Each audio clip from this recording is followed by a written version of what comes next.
This is Hashtag History, episode 101. I'm Rachel. And I'm Leah. And welcome to season 11 of the Hashtag History podcast. We made it. We made it. It feels like it wasn't that long ago because it wasn't. Like our recordings were not that long ago. Like I literally just saw you. We were just recording together. But yeah, we did make it. We made it to here. 11. Yeah. Mm-hmm. If you've been with us for a while, you know the first episode of every season is usually a Leah takeover episode where I tell the story. But due to other life events and commitments, we are shaking it up for this season. Mm-hmm. And Rachel's actually going to take the first one, the first few. Yes. So don't worry, there will still be a Leah takeover episode, but it is scheduled to release mid-season instead. Which I'm really excited. I think that's like a good break. Right in the middle of the season, a different voice. If you're getting tired of Rachel's... Yeah, exactly. If you're getting sick of me, it's going to be a perfect mid-season break. Perfect. I can't wait for what you're going to end up covering. I'm excited about it too. It's one... The last few, like, I always enjoy it, but this one I'm like actually looking forward to the research and stuff of it. So that says a lot when you're looking forward to what is normally the worst part. Yeah, the research. Totally. It's crazy to be here for season 11 already. It feels like a million zillion things have happened since the end of our last season. And actually a fun fact I realized as I was researching this episode is that the day that we drop this episode, I will actually be on a plane headed to France. I'm so jealous. So anyway, it's just a really busy life season these last few months, but I'm really excited to be here today talking about this week's topic. So before we talk about what we're talking about, Leah, what do you know about this incident? I just the broad strokes. So we're talking about the Orson Welles radio broadcast of War of the Worlds, which I know basically what I know is that people didn't realize it was, fake. It was a fiction. Yeah. And they thought it was really happening. And so there was like this big panic that happened and freaked everybody out. And then I know about the Tom Cruise War of the Worlds. Oh, yeah. I was like, it's funny you say that. I got kind of nervous for a second. I was like, Tom Cruise doesn't show up in my research at all. I don't know that part of the story. No, I'm pretty sure it's become, That's right. They've made multiple times movies and stuff out of it. Not this particular thing, but the story that was broadcast has been turned into movies and stuff. And the Tom Cruise one. So that's mostly what I knew about it as well. As a history nerd, I remember hearing about this while studying history in like middle school or high school. But I actually remember like really learning about it when I was in junior college. I took this radio and film media class. That sounds fun. It was really fun. And we spent a significant amount of time discussing this particular topic and the impact that it had nationwide. Yeah, I am sure you're going to go over this, but I'm sure it had huge implications. Totally. It did. And it didn't, which was part of the interesting component of what I learned in my research as well. Yeah. Okay, so we know what we're talking about this week. We are talking about the War of the Worlds, and not necessarily the novel The War of the Worlds, written by H.G. Wells, which is about aliens from Mars invading the Earth. No, more specifically, we are discussing an incident that occurred the day before Halloween in 1938 when actor Orson Welles, no relation to author H.G. Wells, read aloud an adaptation of The War of the Worlds on live radio. Innocent enough, right? Totally, yeah. However, Wells delivered this adaptation of the story in a breaking news reporting alert type method. So when he told of Martians landing on Earth, Americans took him seriously. And I think, too, this isn't something I go into in my research, but it did pop up a couple times while I was researching, is look at the time period. It's 1938. We are on the eve of World War II. Yeah.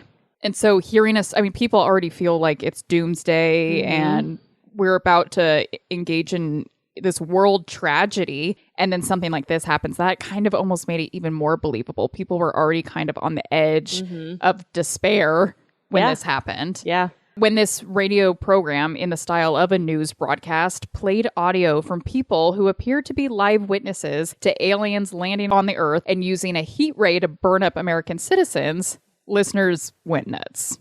Americans became so alarmed that the results of this broadcast led to traffic jams, an outrageous amount of calls to local law enforcement, and a significant fleeing from the site of the alleged invasion, New Jersey. Following the incident, when it was realized that this had all just been a fictional tale, that all of these witnesses had actually been paid actors, there was complete outrage directed at the radio program for what many perceived to be a deceptive delivery of the tale of the War of the Worlds. It's worth noting, though, that more modern historians believe that this was not quite as large scale as was originally reported. Many believe now that the mass hysteria resulting from this incident was actually grossly exaggerated by the media.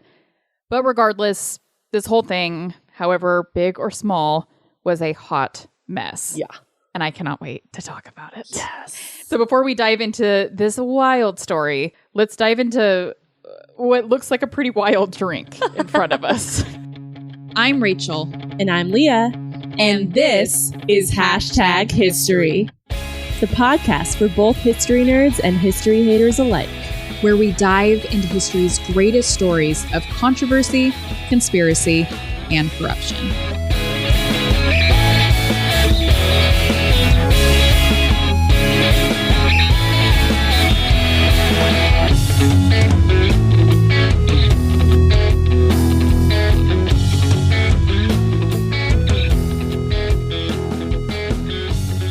So first and foremost, we have to give a shout out to our drink sponsor this week.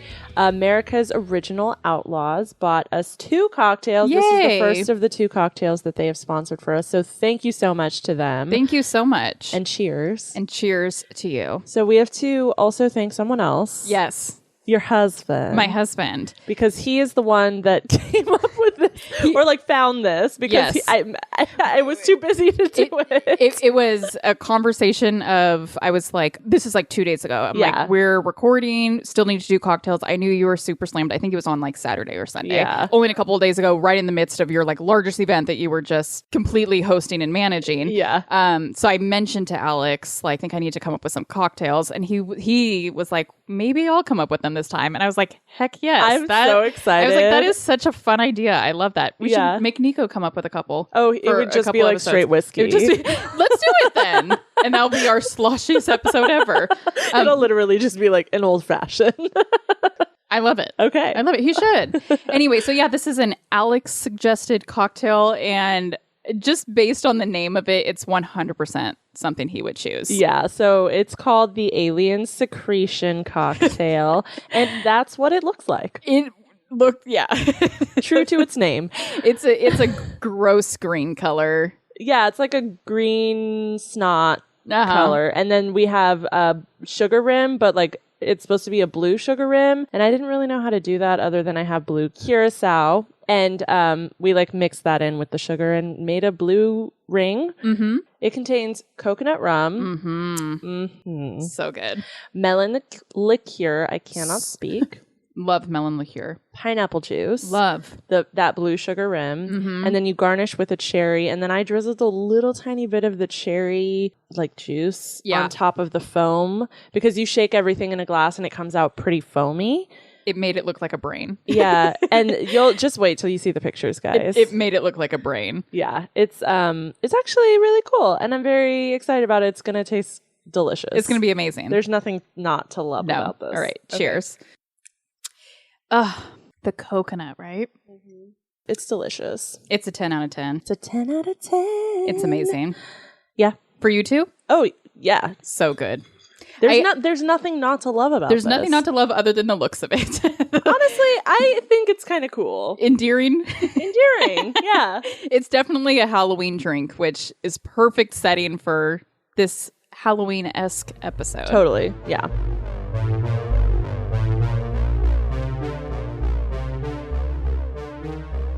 All right, so let's back things up by first doing a very brief background on Orson Welles. We're going to start by looking at a picture of this dashing fellow. Yeah, and I love that this is now the second time we're bringing up Orson Welles, because didn't we bring up Citizen Kane at some point? We did. Hearst? In Hearst. Because William Randolph Hearst inspired Citizen Kane.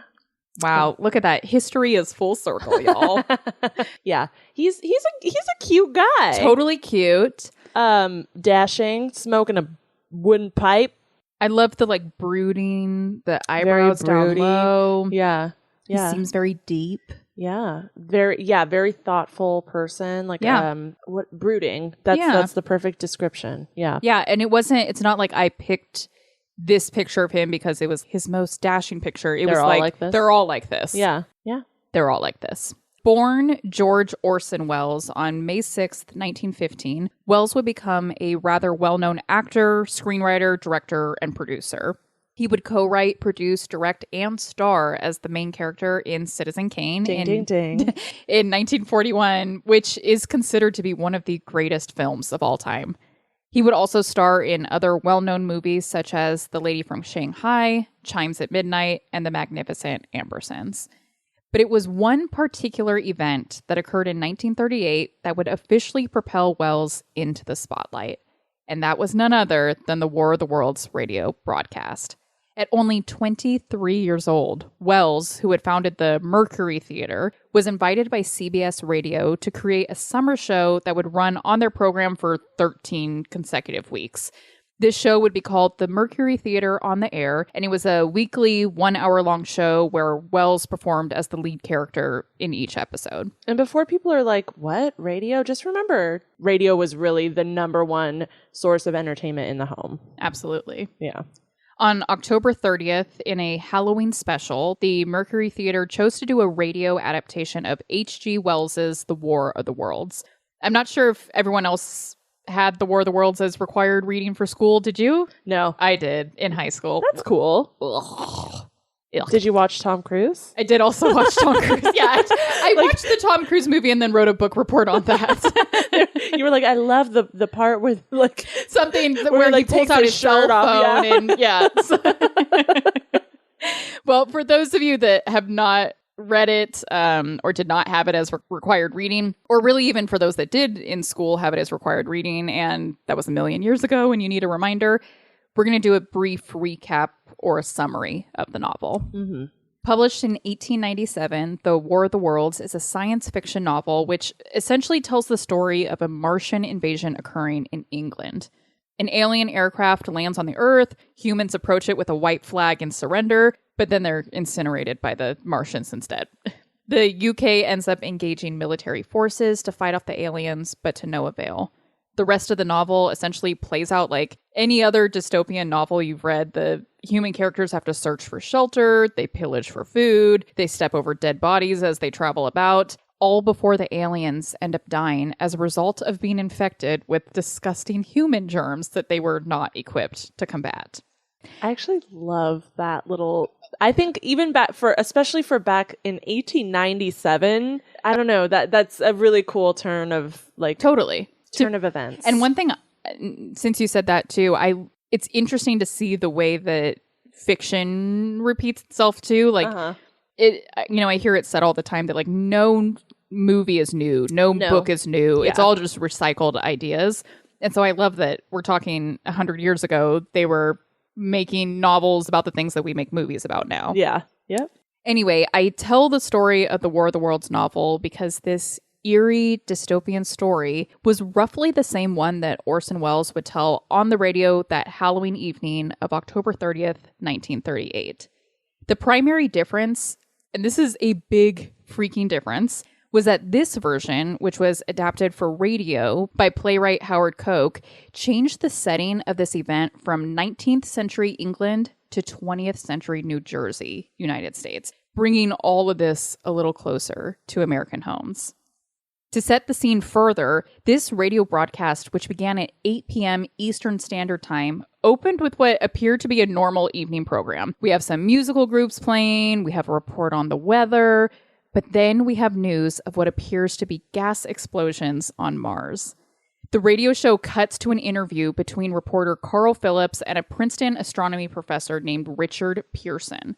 This interview ends abruptly, and the radio program fills with orchestra music.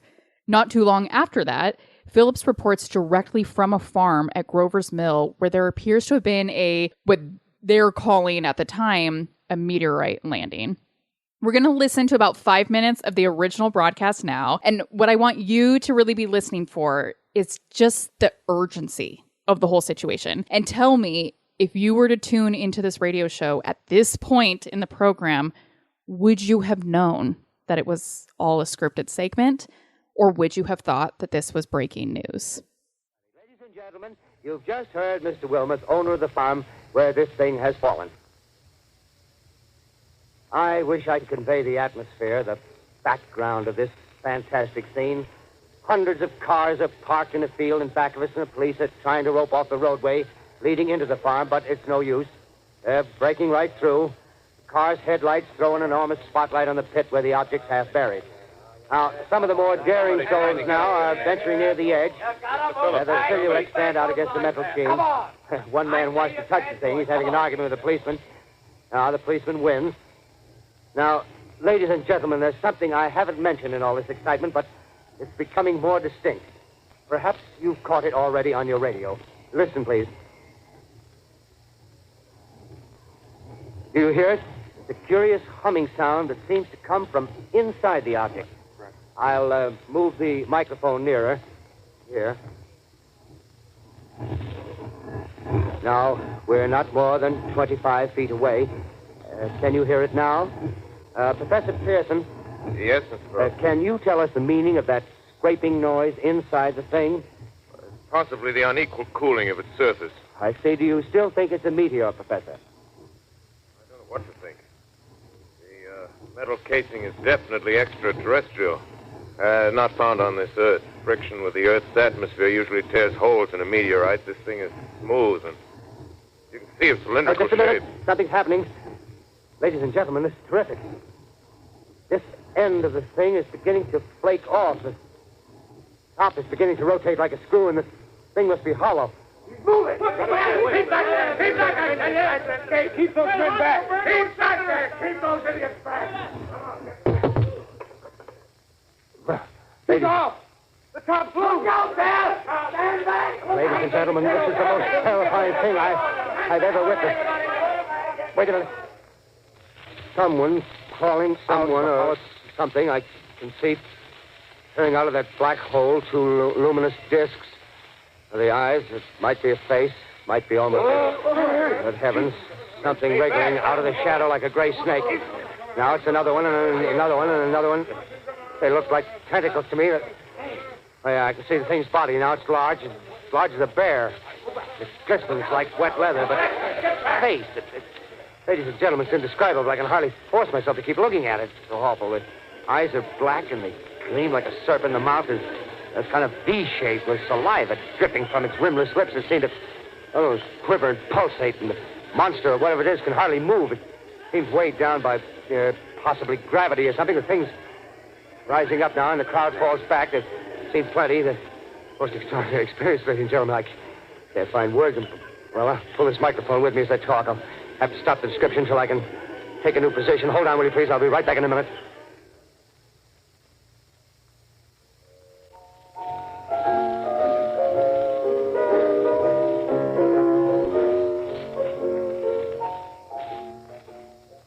We are bringing you an eyewitness account of what's happening on the Wilmoth Farm, Grover's Mill, New Jersey.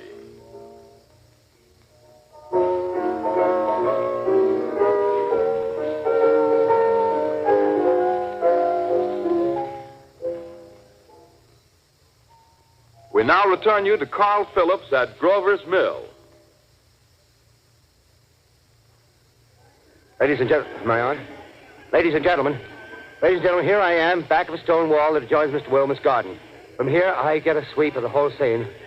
I'll give you every detail as long as I can talk and as long as I can see. The more state police have arrived. They're drawing up a cordon in front of the pit. About 30 of them. No need to push the crowd back now. They're willing to keep their distance. The captain's conferring with someone. Can't quite see who. Oh, yes, I believe it's Professor Pearson. Yes, it is. Now they've parted, and the professor moves around one side, studying the object while the captain and two policemen advance with something in their hands. I can see it now. It's a white handkerchief tied to a pole. Flag of truce.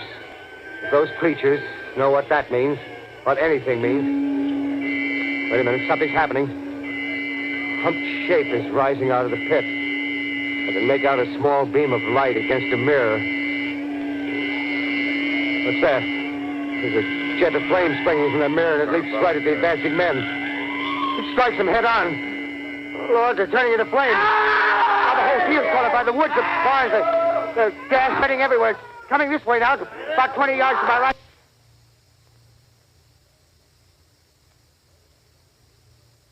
Ladies and gentlemen, due to circumstances beyond our control, we are unable to continue the broadcast from Grover's Mill. Evidently, there's some difficulty with our field transmission. However, we will return to that point. What are your initial thoughts? So there's parts of it when listening through that I'm like, well, this is dumb. Like, oh yeah, there's a f***ing alien spacecraft in front of me, and I'm gonna, even as a news reporter, you wouldn't be like, ah, yes, there they are with their tentacles coming out of their mouths and their fangs dripping with blood. Ah, yes. So that's exactly what he sounded it's like. more the descriptive, like short, parts of too it. descriptive. Too descriptive. Yeah. But then there's other parts of it that we kind of were commenting on while listening to it that make it so much more believable. Where he says like, am I on? Like, you know, is my mic on? Can you am hear I me? on? Or like, you know, just like comments in the background that they really thought through that made it seem, I could see why some might think that, you know. And the place that we cut off the audio, there's still so much more of it. But where we cut it off for this episode it's like that eerie silence of like, ooh, it cuts out. And then they're like, there must be something wrong with the transmission. Difficulties. I'm like, if I heard that, I would probably think that this was real. Yeah, and the other thing that I think would probably lend itself to me thinking it was real is like, okay, I'm assuming radio programs and stuff, they, even back then, they probably had breaks or commercials or whatever. Yeah. And I'm assuming that didn't happen. That's going to come up. Yeah. That's it. That's a really good call out because that's going to come up not too long from now. Yeah.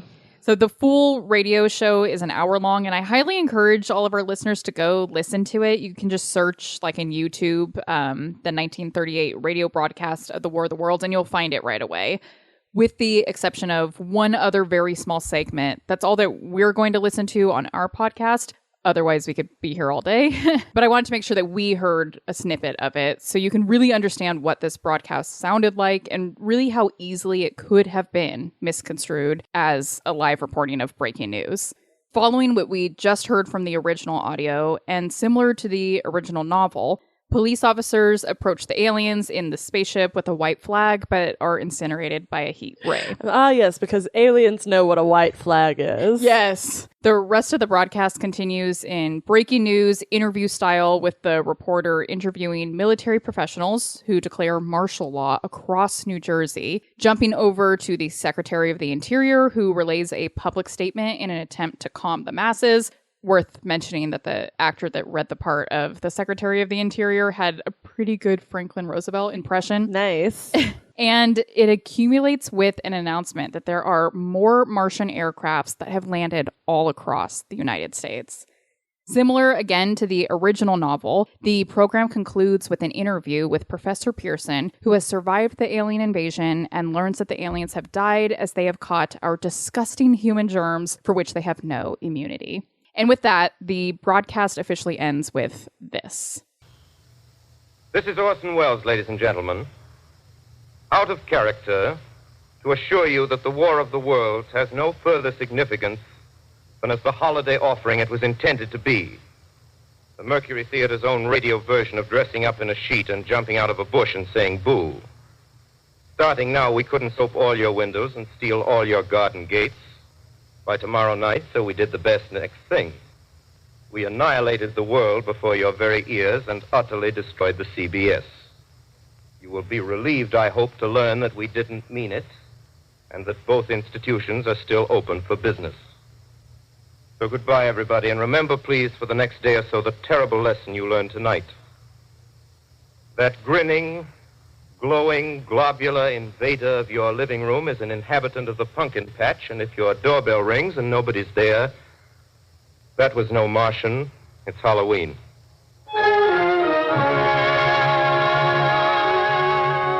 Tonight, the Columbia Broadcasting System and its affiliated stations coast to coast has brought you The War of the World by H.G. So in my opinion, classic case of gaslighting.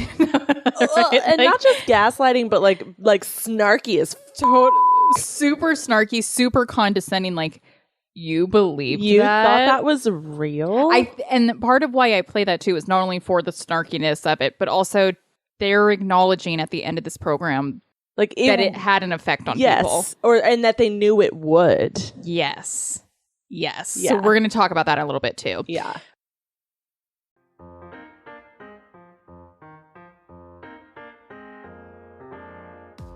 Hey everyone, we are so excited to share with you about Macy's Wine Shop.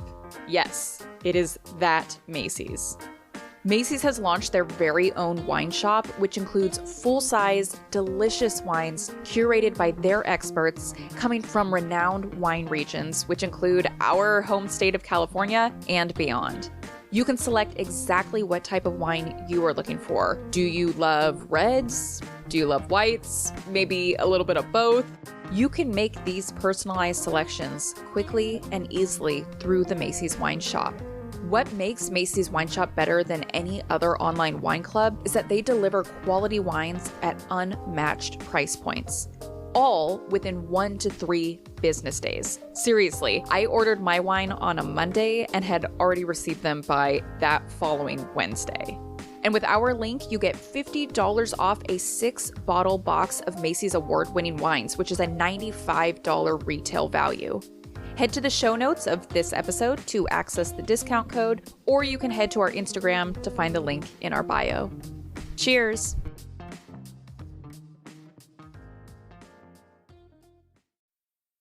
All right, so now we're going to kind of do some behind the scenes stuff, looking behind, behind the curtain, behind the into the actors, right? The writers, the producers, all the people that went into making this radio broadcast as believable as possible. Okay.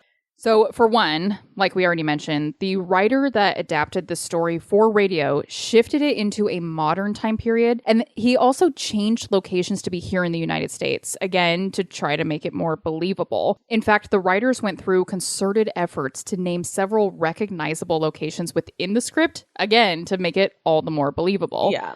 They initially wrote it to be too believable with too recognizable of locations that CBS actually insisted before the script could be read on air that they changed 28 different phrases. Wow. So examples of these changes included, the writers had originally written for this. It's one of these incidents to occur at the real Hotel Biltmore. They changed that instead into the fictitious Park Plaza. Doesn't exist. Yeah. Originally, the script referred to the New Jersey National Guard, obviously a real thing. CBS had them change it to the state militia. Very vague. Yeah. Not necessarily a real entity. The, again, original script called for the United States Weather Bureau in Washington, D.C., which CBS had them change to more vaguely the Government Weather Bureau. Huh. Langley Field was changed to Langham Field, and so on. Okay, so those are actually things that were changed. Were changed in that would have folks who are from New Jersey would have clued them in. It's not real. It's sure. Langham Field. That's not something that's in Jersey. So they're talking about being at Langham Field. Totally. So I get why CBS wanted to do that, but I also understand it seems like the intention was always to trick people into thinking it was real. I mean, I think if you're going to insert, like if someone were to say the Railroad Museum or Tower Bridge, or I'm trying to think of, some kind of like iconic locations in Sacramento. One Center. The Golden One Center, American River. I don't know. I'm just thinking of, iconic Sacramento locations. Yeah. If there was Martians are landing at the Golden One Center, I'd be like, oh my God. Yeah. Whereas if they say Martians are landing at... What did they say? The Silver 2 Center. Yeah, the Silver 2 Center. I'd be like, where the are they talking about? All right, I've never heard of that. Yeah, totally. Not my problem. This radio adaptation was being written between October 24th and October 30th, so all the way up to the day that it was performed. There were many revisions as the scriptwriters struggled to make The War of the Worlds exciting enough for radio. In fact, Koch hated that they had chosen The War of the Worlds as the science fiction novel to adapt to radio because he found it so bland and outdated. Which is how I felt about it in high school when I had to read it. But Welles was determined to give it that breaking news quality. Welles was quoted later in a deposition as saying, quote, I had conceived the idea of doing a radio broadcast in such a manner that a crisis would actually seem to be happening and would be broadcast in such a dramatized form as to appear to be a real event taking place at that time rather than a mere radio play, unquote. Welles had previously performed Julius Caesar in this same breaking news type format. That's interesting. Isn't that? Between that performance and inspiration that he pulled from hearing a similar radio hoax of broadcasting the barricade in 1926, he was determined to create his own little hoax. In fact, on October 27th, when he first listened to the War of the Worlds radio adaptation that they had written, Welles found it boring and insisted that they add more realism to it, such as interviews with eyewitnesses and news flash reporting. Something I thought that you would find particularly interesting, Leah, was that Frank Readick, the actor who read the part of the reporter, Carl Phillips, he actually referred to the original radio reporting of the Hindenburg disaster to really channel the urgency, shock, and dramatization. Nice. So he kind of like mirrored his voice off of the real reporter that was reporting the Hindenburg disaster in real time. So maybe that really was how reporters did it. I do think reporters, it's their job to report on what's happening, right? So whereas I would not perform well under those circumstances, I do see what you're saying. Like, it's almost too descriptive. He has 8 tentacles or whatever, but maybe a reporter would say something like, ooh, appears as though it has long limbs or something like that. I mean, that is their job, is to report on what's happening. Yeah. And to kind of keep a level head, whereas the rest of us would not. We would just be screaming in the background. Yeah, those were our voices. we were the background actors that were just screaming and running around. I can do that role just well. Yeah. So this cast of roughly a dozen actors and even more musicians performed this whole production and then went to bed just like normal. It was just another day's work, no biggie. However, when they woke up the next morning, this is what they woke up to. So let's check out some pictures here. Okay. All right. So first we have the Boston Daily Globe, and the headline is Radio Play Terrifies Nation. And that's the front page headlining story. Fake radio war stirs terror through U.S., the Daily News. Panic sweeps U.S. as radio stages Mars raid, San Francisco Chronicle. New York Times says radio listeners in panic taking war drama as fact. War of the Worlds broadcast creates panic in the East. Mass hysteria hits nation at broadcast of Martian invasion. Thousands of radio listeners accept report as true. Jeez. So obviously, I mean, this was breaking news. Yeah, but I do also, I'm sure this is right where you're going to get into it. I can see how media tends to like hook onto a story and just like shit Inflate it out it. and like just reproduce it. And how many times did we hear about Will Smith, the slap heard round the world? Yeah. I mean, that's a perfect example of every single person was reporting on that. Everyone. Yep. Even the New York Times building within hours of the radio broadcast was announcing, they have that like lit up, that bulletin that like circles around the building. Yeah. Even that had, quote, Orson Welles causes panic, unquote, going around it. Was he well known at this time? No. Okay. Now, for Welles himself, he had been pretty MIA throughout much of the process of this show. When he selected The War of the Worlds as the science fiction novel that he would like adapted for radio, Wells's producer was sure that Welles had never actually read the book himself. He was like, you clearly have not read this because this sucks. This script is the worst. When his team was struggling to make it exciting enough for radio, they called Welles and they begged him to allow them to change out the script for another novel, but they could not reach him. Welles was in the midst of rehearsing for a stage production and had very little time to actually dedicate to the radio show. In fact, when they did their original rehearsal of the radio show, Welles wasn't even there for that. The team recorded without him and sent him an audio recording of the rehearsal session, and this was the recording that Welles heard, found rather boring himself, and demanded then that they add more flashy newscasting segments. And yet, as the narrator and the lead actor of the program, it was Welles that faced the majority of the onslaught of media attention. Well, I mean, he is the one that was pushing it to be more real and more flashy. And even if he wasn't doing that, he's the face of the program. They don't know who wrote it, or that's not the person that gets... It's his idea. It's his voice. Theater company. Exactly. Yeah, I get it. Within just minutes of the end of the War of the Worlds broadcast, there was media, law enforcement, and CBS executives there at the radio station. Wells's producer would be quoted as saying of the events immediately after the broadcast, quote, "The following hours were a nightmare. The building was suddenly full of people in dark blue uniforms. Hustled out of the studio, we were locked into a small back office on another floor. Here we sat, incommunicado, while network employees were busily collecting, destroying, or locking up all scripts and records of the broadcast," unquote. The producers went further to say, at this point, the media began alleging that there had been thousands of deaths, including suicides, traffic jams, and mass hysteria as a result of the broadcast. Historic reviews of this incident believe that many of those that listened to the War of the Worlds broadcast hadn't caught it from the very beginning, and therefore had not caught the opening announcement that this was all an adaptation of the fictitious science fiction novel. The Mercury Theater on the Air was a rather small production and therefore did not generally receive a large audience of listeners. That particular night, NBC had their very popular Chase and Sanborn Hour show going on at the same time as CBS's Mercury Theater. So it's believed that by the time many listeners switched over to the War of the Worlds coverage after having listened to the Chase and Sanborn Hour, the War of the Worlds production was already in full breaking news mode. Mm-hmm. Going directly to what you said about, there being like breaks in the show or intermissions, it's worth noting that there was indeed an intermission during the War of the Worlds production that would have alerted people to the fact that this was all indeed a production. Mm-hmm. This intermission read, quote, "You were listening to a CBS presentation of Orson Welles and the Mercury Theater on the air in an original dramatization of the War of the Worlds by H.G. Wells. The performance will continue after a brief intermission. This is Columbia Broadcasting System," unquote.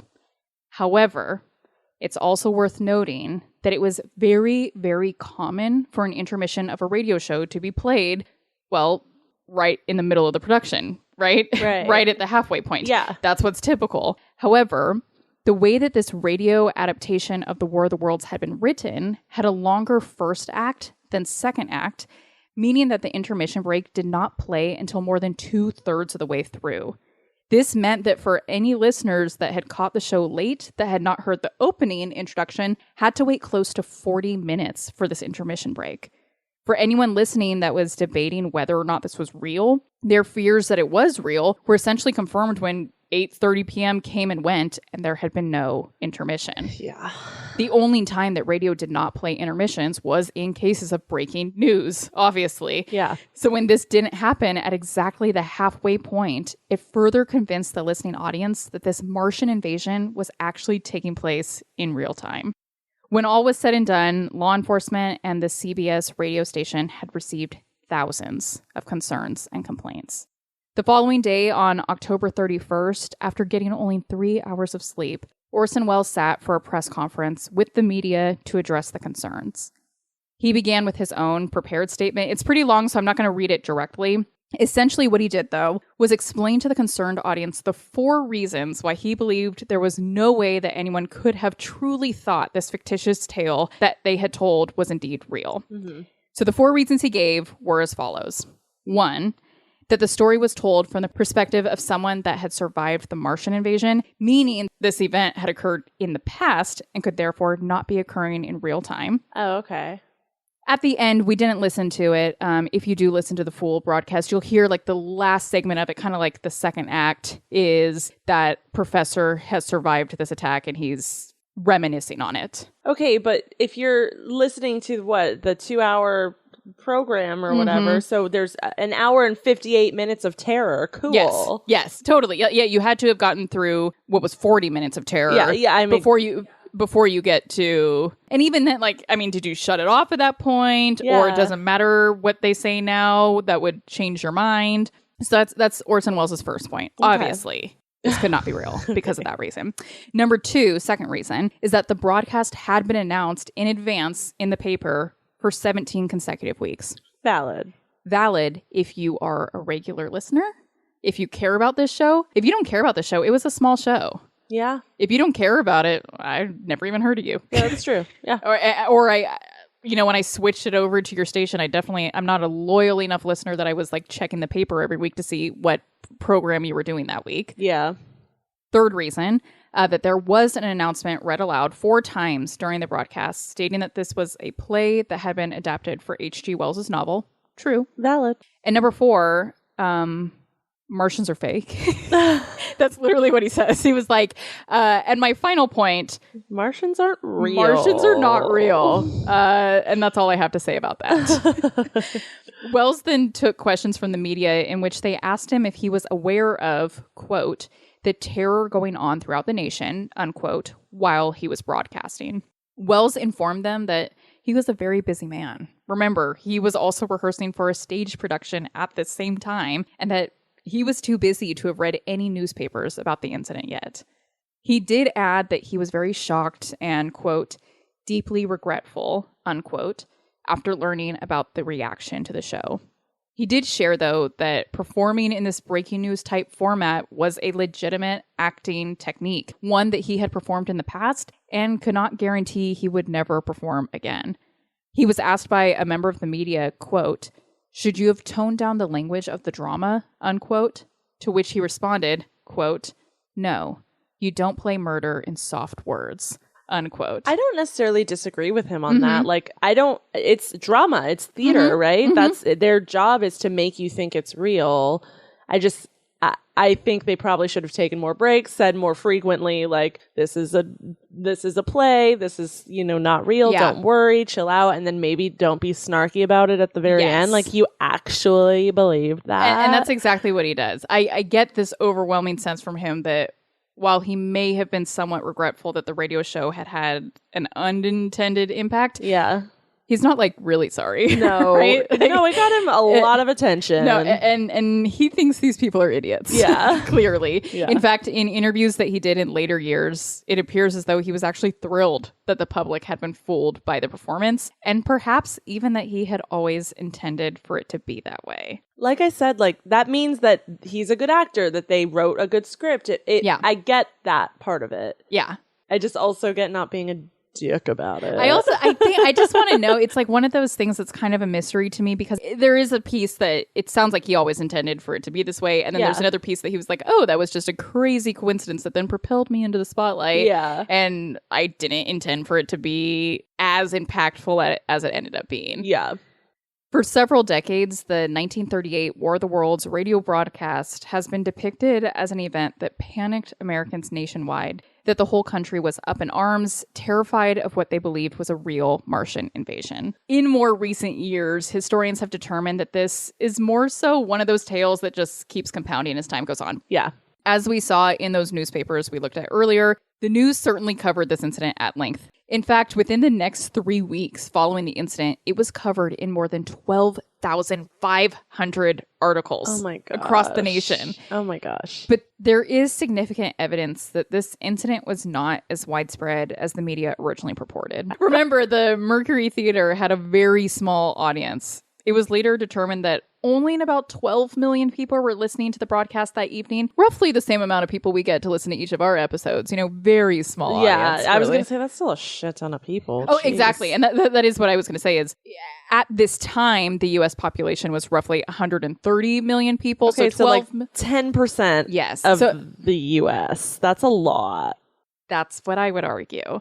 Additionally, of those that did listen to the broadcast, it is estimated that only about 1 in 12 believed the invasion was real. So in other words, that's approximately 1 million people, or 20% of the listening audience. And I agree that this incident was not as widespread as many believe it to be. I know when I first learned about this incident, I thought it shook the entire nation up, and everyone, even us out here in California, were running around crazy, right? Yeah, totally. But I would argue that 20% of the listening audience, 1 million Americans, is still a lot of people. Yeah, to think it's real and to be scared for their lives because of a theater production on the radio. 1 million people. That's a lot. And Radiolab agrees with us.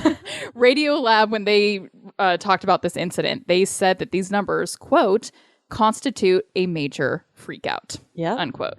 Yeah. At the end of the day, the Federal Communications Commission came in to investigate the situation and found that no laws had been broken in the process of the broadcast. And as for Orson Welles, this incident propelled his career up, up, and up. Yeah, it was only good for him. It was excellent for him. It was because of this broadcast that he was able to get a contract with Hollywood and was then later able to write, direct, produce, and star in Citizen Kane, which is still considered to be one of the greatest American films ever made. As radio host Bo Moore has said, quote, "As far as I'm concerned, Orson Welles was one of the most creative minds of the 20th century. This is what put him on the map. This is what made him famous."